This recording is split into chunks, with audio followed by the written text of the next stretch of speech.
My dad belongs to that generation, the late 70s, early 80s, started changing the approach in the vineyards and in the cellar, and with pride today I can say they contributed to the renaissance of the region.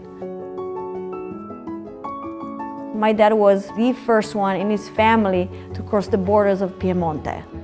He started traveling, experimenting after he had tasted wines, after he had met some winemakers. He was always coming back home from his trips with tons of new ideas. It was a group. They started sharing technology, experimenting, mostly comparing themselves to Burgundy and looking at those winemakers as rock stars. My grandfather's wines wasn't selling. Customers would come over and my grandpa would say, don't drink it now, drink it in 20, 30 years. And my dad was very frustrated about these comments, like, oh, really have to wait 30 years before I can drink this wine?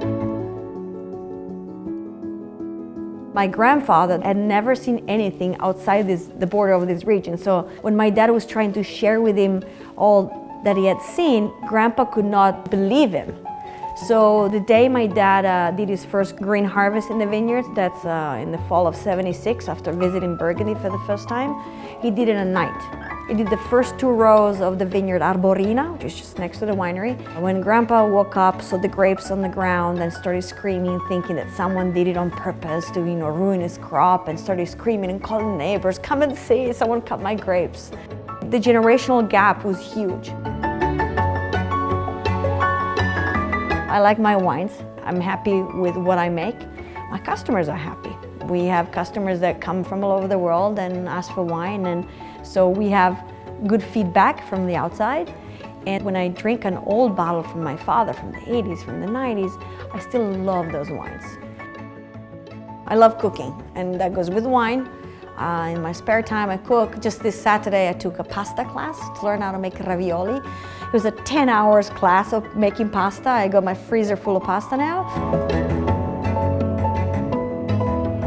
The family vineyards are pretty much all in La Morra. That's where the winery is based. And then through the years, I've been buying some vineyards. We have acquired some vineyards in Monfrote and Castiglione, in Serralunga. So I've expanded, as I like to say, but to 10 hectares, which is definitely manageable by a family. Arborina, a vineyard that my grandfather planted over 70 years old vines, represent the finesse, the elegance, and the brightness and the lightness of La Morra. We're in the northern part of the appellation, so Arborina is always more the refined and feminine Barolo we make. My dad always says he made Arborina famous, Arborina made him famous. So he was the first one to state Arborina on the label in 1980.